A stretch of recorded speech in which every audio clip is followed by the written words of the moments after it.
G'day, it's Rob here again. Well, look what I just picked up off the side of the road when I was coming back from doing a bit of shopping. I mean, the stuff people throw out is unbelievable. A wheelbarrow. And it's not like some crappy wheelbarrow. It's quite a good one. I'll go and check it out.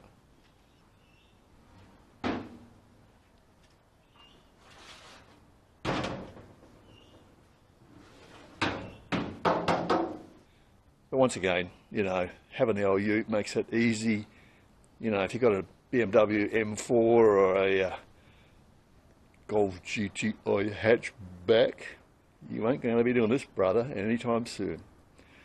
Okay, I better get on with it. You can see the original setup was pretty crappy the way they've done it. It's just a bit of tube welded onto some blight gauge plate, and the shaft goes in up to a blind end. So, I mean, the wheel goes there. So it means if you want to take the wheel off to fix a puncture or something, you take the brackets off, slide the whole thing off. You can't just knock out the shaft and drop out the wheel, you know. So I'm going to do away with those altogether because I'd have to duplicate that, and I won't do that.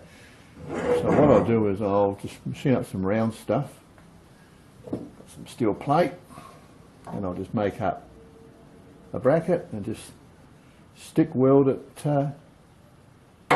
onto replacement mount.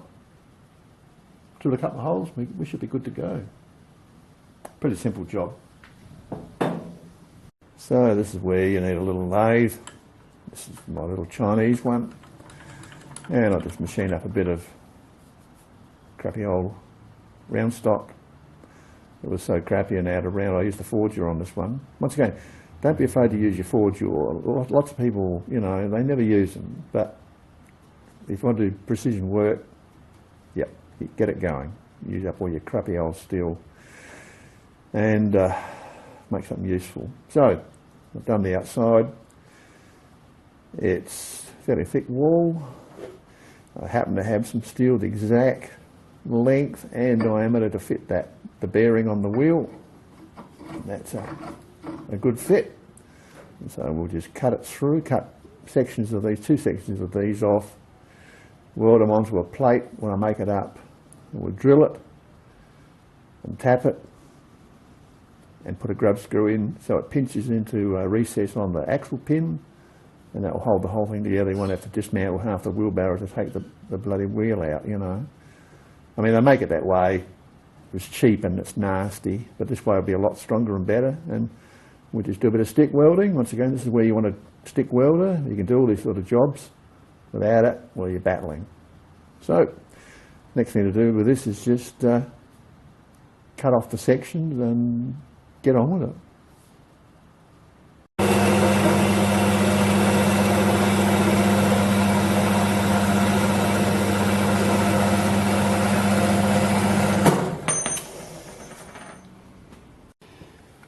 Right, so we're parting this off.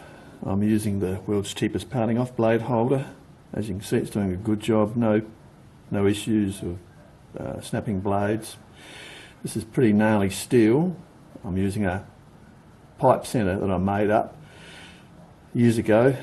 This is actually just a single car tapered roller wheel bearing running in this cone, and even though it's loose when there's no tension on it, as you wind it up into the job, it takes up all the slack and it does a good job. So it's just the one big tapered roller bearing out of a car wheel bearing set. So let's get on with it.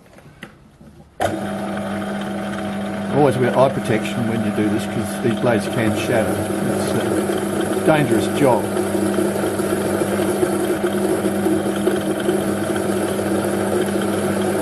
We're in bottom gear as well. Only without this centre I was getting chatter. Now it's as smooth as silk.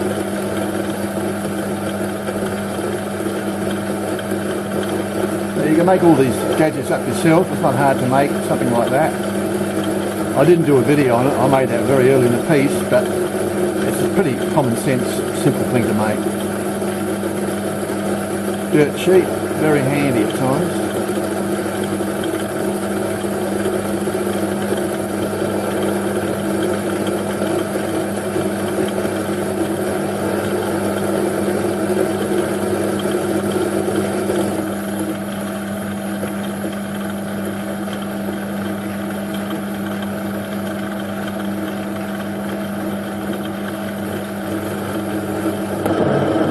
We're there.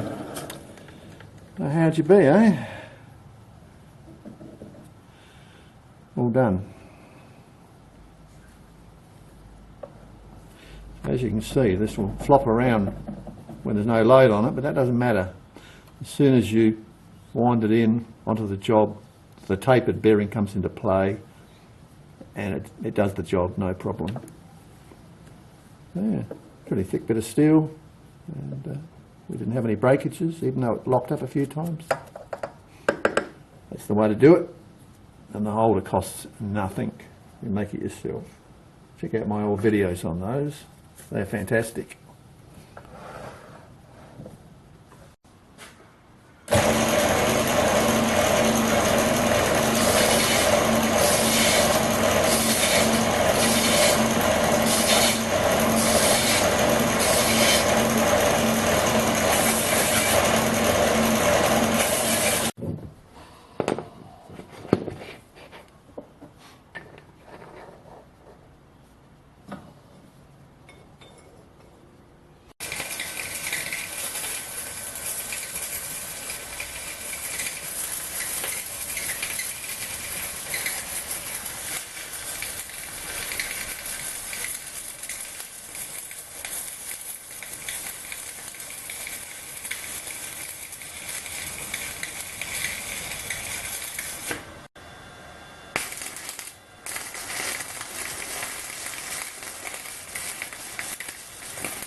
Spot on.